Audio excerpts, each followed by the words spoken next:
So you're the first one on today. Lucky me. I know, I feel the same way. I always like to get on early to make sure everything works. No, that's fair. I appreciate that. And I can get it going on my end here too. Mm.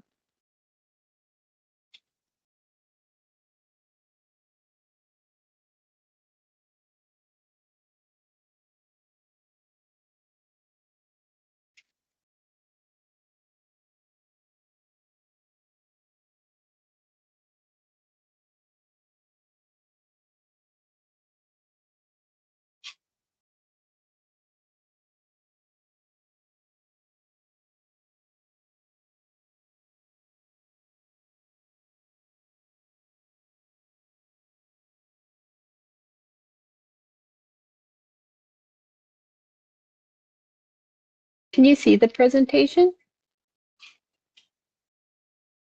Yeah. It never shows me on my screen, so I can't see what you see or like that you're seeing the exact thing. But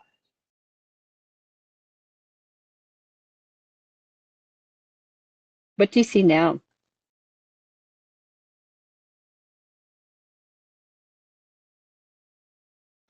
Probably just your home screen. Okay, is it just the blank ocean, like underwater Yeah. thing? Yeah. Okay, perfect.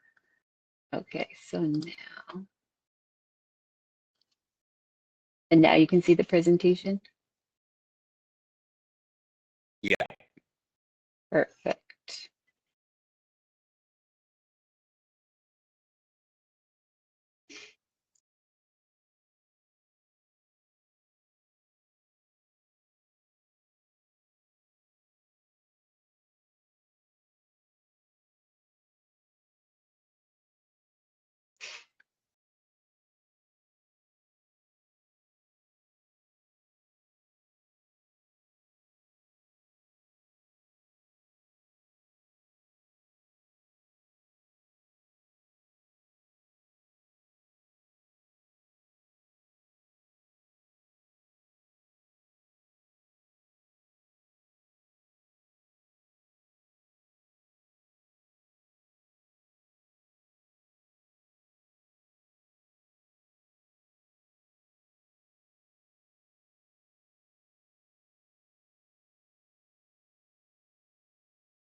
I guess we will have to give it a few minutes for more people to join.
Hey, everyone who just joined, I'm going to give it a couple more minutes, give it time for a few more people before we get started.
Does anybody know if we're expecting more people, or is today a really busy day? Today's a pretty busy day. We've got pretty much all crews out working right now. So, and then Lance and Sasha are both out of office right now. Fair enough. Thank you, Ryan. Okay. Well, we'll get started in a minute. I'm just going to put Slido up here on the screen, give you guys a second for those of you guys that are here. If you want to scan the QR code, that way you guys can participate in the quiz after we review some of the content. I do have it figured out better this time. So compared to last time, some of the polls, the responses were blocked, but it should flow this time. So if you guys want to participate in that, that would be great. And I'll just give it one more minute and then we'll kick it off.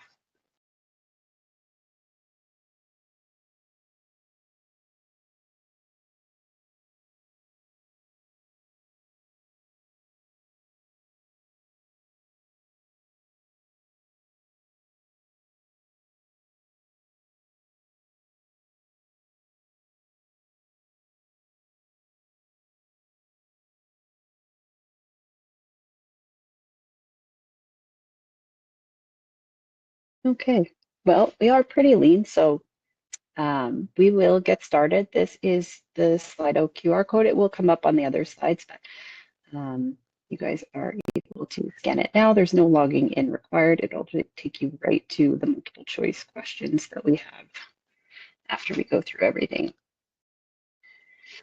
So this is our table of contents. So what we're going to cover today are wins, so our job well dones, and our good catches. So we have a couple to review with you. Our seasonal topic is lightning safety. We'll look at field discussions and issues and incident reviews, which I will give you a quick heads up is that there are no incidents to review this time. So that is awesome news. So our wins and good catches. So the purpose of this is to highlight and celebrate positive behaviors and keep our workplace safe and efficient, encourage everyone to model these behaviors for the team. And our job well done and safe acts recognize workers who go above and beyond in safety and operational practices.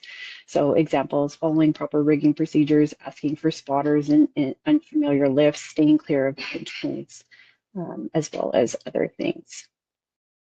So a couple here. So job well done and safe acts. We have weather preparedness. So throughout the day, the team maintained clear communication as weather conditions changed. Workers were reminded to wear appropriate rain gear, change into dry gloves, keep hands warm, add layers as needed, and take short warm-up breaks to help manage cold and wet conditions safely. I guess that's kind of an ongoing thing for us right now as we transition into summer, is we're seeing a lot of those kind of wet and rainy conditions and expecting more this weekend. Restoring safety barriers. So following a storm, the caution ribbon around several hydrovac holes was blown down. Once the weather had cleared and it was safe to do so, new caution ribbon was retrieved from the job trailer and used to reestablish the safety perimeter around the holes. So that's definitely a good catch. We want to make sure that we are checking our surroundings, checking our work sites. Conditions do change and weather can definitely impact that. So having a good inspection and walking around and making a plan and definitely assessing that stuff that gets impacted by winds and all that. So good catch. And a few more here. So good catches in action. So we have an excavator quick attach release hazard. So while using the breaker attachment on unit 440 to prepare concrete for removal and soil sampling, the excavator's quick attach system unexpectedly released the attachment. This created a potential risk of attachment detachment and equipment-related injury, so the guard plate was also found to be damaged. The action taken was a safety pin was installed to secure the breaker attachment until the quick attach system can be inspected and repaired. The damaged guard plate was repaired by a welder, reinstalled, and broken clips were replaced. One broken bolt was also extracted during the repair. So definitely a good catch. It definitely has potential. That's why we always want to maintain distance when we're working around equipment. We don't want to get too complacent and too comfortable because things can unexpectedly happen. Next one is blindside backing hazards. So equipment was backing up on site with a designated spotter. However, the operator still had a blind side that required additional monitoring to ensure adequate clearance. The action taken was an additional worker was asked to monitor the blind side while the original spotter remained responsible for providing hand signals. The team clearly confirmed who the designated signal person was, preventing conflicting directions and ensuring safe communication throughout the maneuver.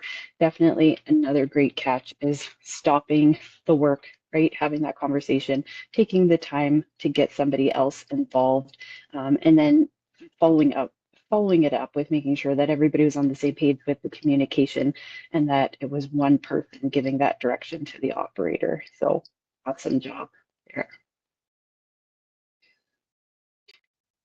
All right, now we're moving into our seasonal topic for the month of June. So I think this is a perfect time to cover lightning safety again, as we will most likely see more. We've seen some already, right? So definitely we want to be prepared. So we want to make sure that we are understanding the risks, we're planning ahead, we're acting decisively to protect workers from one of nature's most powerful hazards. So lightning as a workplace hazard. Lightning safety is an important part of seasonal hazard management, particularly for organizations with outdoor, mobile, or field-based operations like boom. While lightning events may be short in duration, the consequences can be severe. We definitely have heard those stories of areas where lightning strikes happen and there has been fatalities on job sites because people have been impacted by lightning. Work taking place in open areas, elevated locations, remote sites, or locations without immediate access to shelter requires specific planning. Lightning exposure should not be managed informally or left to an individual judgment alone. Effective management depends on defined procedures, reliable weather monitoring, clear communication, and the authority to stop work when conditions require.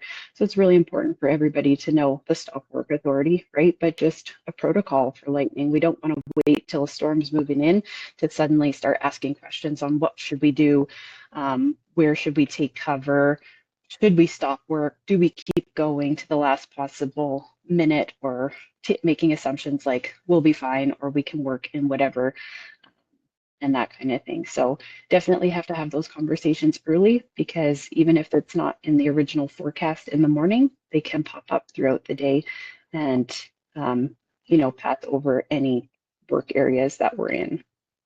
So we want to have a good plan in place. So lightning safety begins before work starts.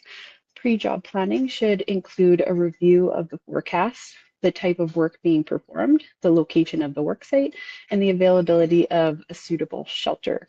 For field crews, supervisors should consider how long it will take workers to reach a shelter and whether communication will remain reliable if weather conditions change. Remote or isolated work sites may require additional controls, such as earlier decision points, check-in procedures, or adjusted work plans. The goal is to avoid making critical safety decisions under pressure. Crews should already know where to go, when to stop, who will communicate the decision, and when work may resume. Keeping in mind that sometimes we do work on client sites where they may have established protocols in place or weather reporting and lightning protocols and awareness, but some client sites, and depending on where we work, may not get the same notification as where you're at. So we always need to be prepared in the field for if the storm is closer to us than somebody on the other side of the client site, right, for those notifications. So we want to be prepared for that too, and not just rely on one system to cover the whole area. Monitoring and decision making. So monitoring weather conditions should be planned responsibly, not an informal expectation. So depending on the work environment, this may include monitoring weather alerts, radar, lightning detection applications, or on-site communication systems. A key point in lightning safety is that action must be taken early enough for workers to reach shelter safely. Waiting until lightning is directly overhead or rain has started can reduce the time available to respond. And thunder should be treated as a reliable indicator that lightning is within striking distance. Once thunder is heard or lightning is observed, the established lightning safety procedures should be implemented without delay. So typically, I know a lot of sites follow like a 30-30 rule. So if you see lightning and then hear thunder within 30 seconds, it means that we should shut down operations, right, and seek shelter and wait at least 30 minutes. So that's your flashbang rule before returning to work. So that's after the last lightning strike. If you're 10 minutes in and another one appears and it's within that 30 seconds, then you restart the countdown for another 30 minutes from that last flash and bang. Our stop work criteria and communication. So clear stop work criteria is essential for consistent decision making. Ambiguity can lead to delays, essentially when production pressures, time travel, or task completion are factors. Work should be paused when thunder is heard, lightning is observed, a lightning alert is issued, or conditions prevent the work from continuing safely. Once the decision is made, communication should be direct and specific. Workers need to know that work has stopped, where they are expected to go, and how supervisors will confirm that everyone is accounted for. A strong safety culture supports workers and supervisors in exercising stop work authority, and lightning safety decisions should never depend on whether a task is almost finished. Very important there. Suitable shelter and unsafe locations. So not all cover provides protection from lightning. Suitable shelter generally includes a fully enclosed building or a hard-topped vehicle with the windows closed. Open-sided shelters, trees, tents, elevated platforms, scaffolds, ladders, and roof areas are not appropriate shelter during a lightning event. Workers should also avoid remaining near fences, poles, towers, large equipment, or other conductive structures. Shelter locations should be identified as part of the pre-job hazard assessment. This is particularly important for crews in remote areas, large yards, open fields, or temporary work sites where shelter may not be obvious or immediately accessible.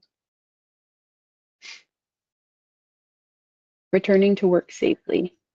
So one of the most important parts of lightning safety is managing the return to work. Lightning risk does not necessarily end as soon as the rain slows or the skies begin to clear. A commonly used standard is to wait at least 30 minutes after the last thunder or lightning strike is observed before resuming outdoor work. Organizations should follow their established all clear procedures and ensure that the decision is communicated clearly. Before restarting, supervisors should confirm that workers are accounted for, conditions have stabilized, and the work area remains safe. Storms may create additional hazards such as wet walking surfaces, unstable ground, damaged equipment, poor visibility, or electrical hazards. So the restart process should be controlled rather than rushed. And I know for some clients and work sites, if you're working under a safe work permit, sometimes those get suspended and you have to get them revalidated before returning to work as well. And especially if you were working close to electrical, like power lines, sometimes it can be even longer before you can return to work based off of that as well and the potential risks for working close to that after a storm. And like we read in the good catches, right, is you want to assess your area because flagging could be blown down, barricades, right, things like that. We want to make sure that our area is safe before we return to the task that we were doing. Emergency response and reporting. So if a lightning strike occurs, emergency response must begin immediately. Emergency services should be contacted and the site emergency response plan should be followed. The common misconception is that a lightning strike victim remains electrically charged. They do not. If it is safe to provide assistance once the scene has been assessed for ongoing hazards and you're trained, then workers should provide first aid or CPR as needed until emergency response has arrived. A lightning-related incident and near miss should be reported immediately. This includes situations where workers were exposed, shelter procedures were delayed, communications failed, or the response did not go as planned. Reviewing these events helps strengthen future planning and prevent more serious outcomes. And a good reminder too, because I've seen this happen on sites, is that when we're taking shelter, even if it were to occur at a coffee time, lunchtime type break, is that you have to remain in that shelter, whether that's a vehicle or a trailer. It's not the time where you start wandering outside to the washrooms or you're going to the smoke pit and just hanging out. We are required to take shelter until it's safe to go back. So you may have to wait just a little longer in those situations. All right, we are moving into our Slido questions here. So this is group participation time. So which of the following is the best example of effective lightning safety?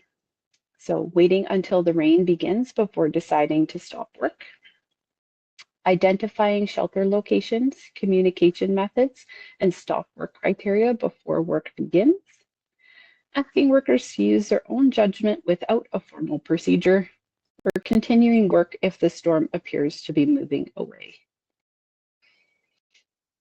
I see we have 9 people responding.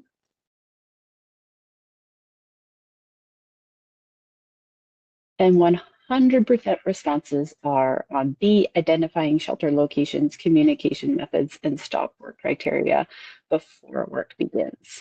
Awesome. All right, next question. Which location would generally be considered suitable shelter during a lightning storm?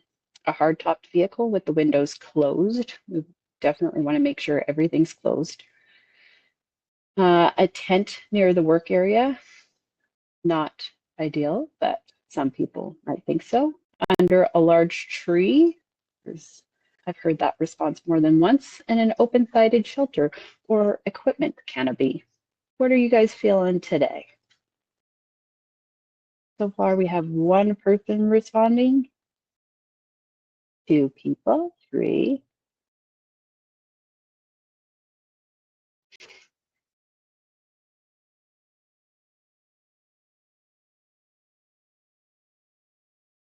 And we're going with a hard-topped vehicle with the windows closed at minimum. Obviously, if we can get indoors to a building, trailer, something like that is ideal.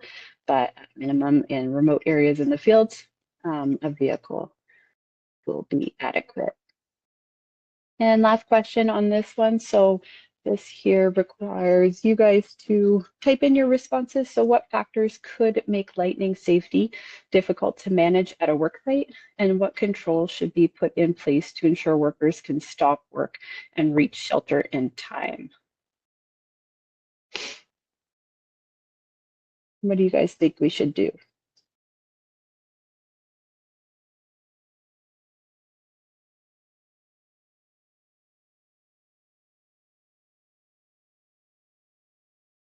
We got a couple people typing. We'll wait for those responses.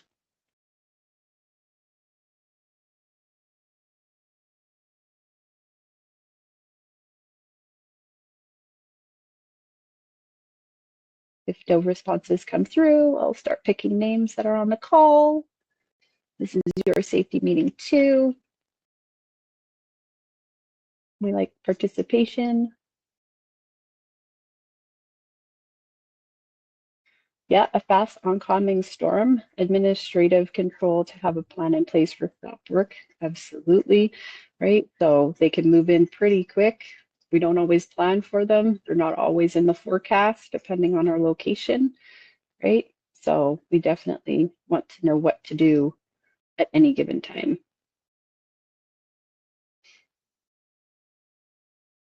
Have a designated person to shut down work. Absolutely. Definitely letting a supervisor know if you see something on the horizon, right, out in the distance and you're monitoring that weather, let someone know. Ensure all workers understand that everyone has the right to stop work if they feel unsafe. Absolutely.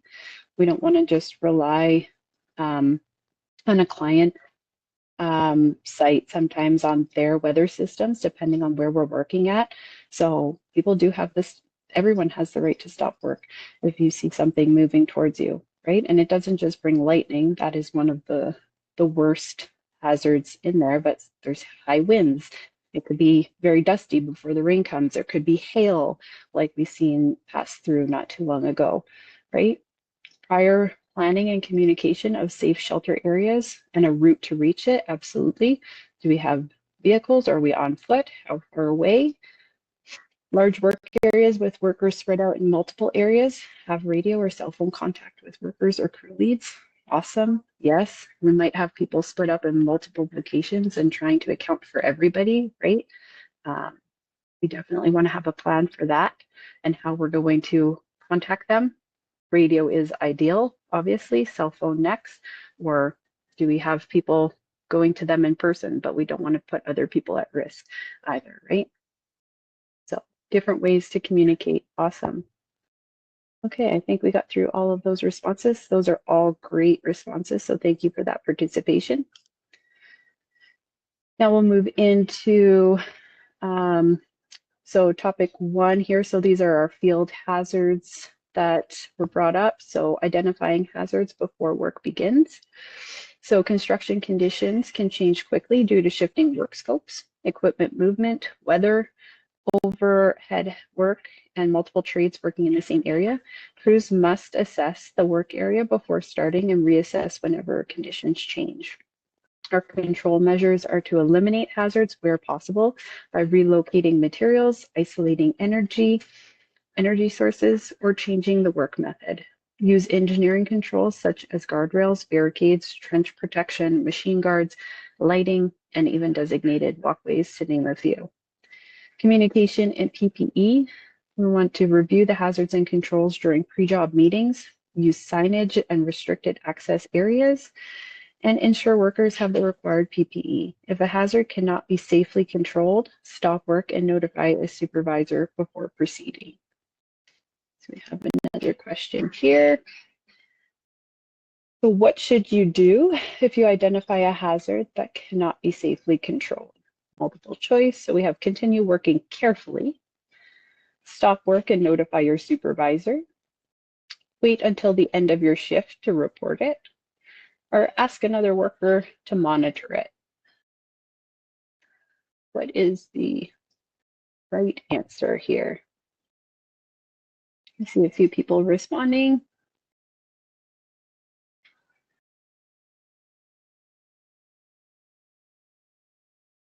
right. Let's see. So 100%, everybody is correct. Stop work and notify your supervisor. It is that simple. Next question on this topic. So what is one changing site condition that could create a new hazard during your shift?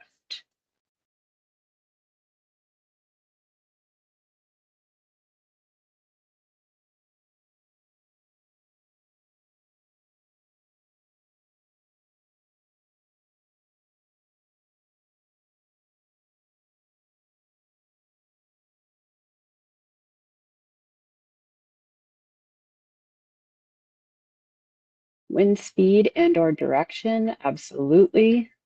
It could start off nice and calm. It can change. And we know that the wind, especially in Alberta alone, seems to be there every day at some point. Ongoing civil work, holes being dug, absolutely. We need plans in place for that. We have to work around it. Other trades working in the same area, 100%. We're dealing with that all the time in our workplaces, right? Water erosion causing unstable ground and excavations, those are definitely changing all the time, especially right now, like wintertime or summer and spring. We see a lot of that going on.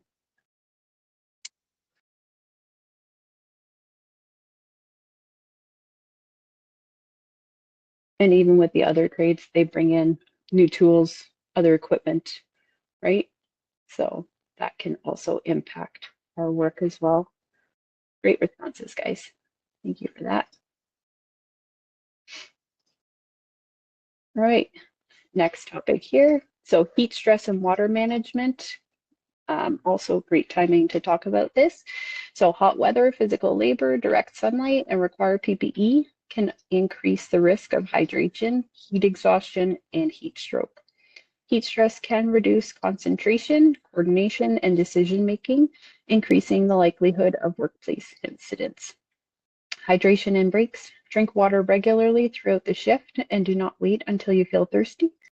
Supervisors should also ensure that water is readily available and provide additional rest breaks in shade, ventilated, or air-conditioned areas when needed. Recognize the signs, so watching for fatigue, dizziness, headaches, nausea, cramps, confusion, or excessive sweating. Workers experiencing symptoms must notify their supervisor, move to a cool area, and receive assistance. Heat stroke is an emergency, and we definitely need to get medical attention immediately for that person. So multiple choice question here is which of the following can be an early sign of heat stress? We have dizziness or headache, improved concentration, increased energy, or better coordination. Got a few people answering now.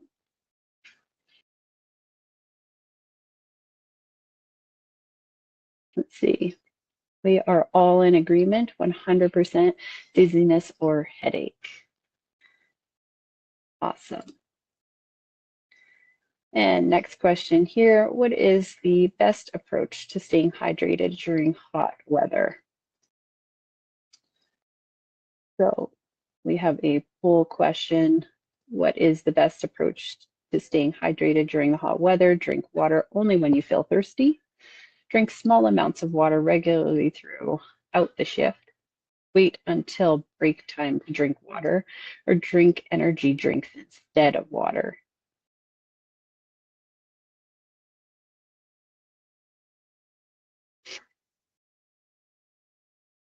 So far, we have 100% on drink small amounts of water regularly throughout the shift. In the hotter days, we definitely don't want to wait to drink water at break times or waiting till you're thirsty. That means it's kind of not too late, but you should have already been drinking water. So getting, 1 cup of water every hour or so is a good practice. getting a little bit more in there throughout. And it's also dependent on the conditions that you're working in, whether that's outdoor work or maybe you're inside or in a confined space or something like that, and depending on the heat, but making sure that we're getting water. And if it's extremely hot, you want to add some electrolytes or some kind of drinks like that to help replenish the sodium and stuff too, because water alone sometimes might not be enough. So keep that in mind, and it's a perfect time to talk about it. We'll probably have another safety meeting topic on that, as well as some bulletins, some good reminders as we get into the summer weather here as well. So thank you all for your participation on that. And as I mentioned, there's no incident reviews this time, so awesome job to all of you guys, and especially considering it's a busy time, to see that there's no incidents. We're doing something right, so that's awesome. Is there anybody that has anything that they would like to bring up or mention in this meeting for the group that's here?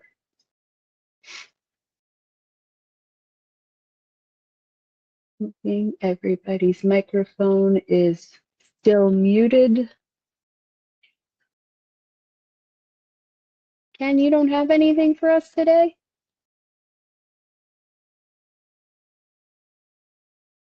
Or Ryan? Nope, all good here. Appreciate the time and very pertinent information that was discussed here today. Awesome, thank you, I appreciate it. One last quick thing here, just a heads up for your next safety meeting, and just staying in the loop on your bulletins and that kind of thing, is keeping an eye out for an ERP drill coming out soon. So we'll be looking for participation on that so we can assess how people, like if people know the emergency response protocols for different scenarios. So keep an eye on that. And the more participation, the better, because it helps us gauge what people know, where the gaps are, so that we can improve it for everybody. So, yeah, if that's all for you guys now, nobody has anything else. I think we're just about like 3 minutes over time, but we did start a couple minutes late. So yeah, hope you guys have a good rest of your day, week, month. We'll see you next time. And thanks again for your participation. I really appreciate it. Thanks, Bernie. No problem. Thank you. Thank you. Thanks, Welcome. Courtney. Have a good one, guys.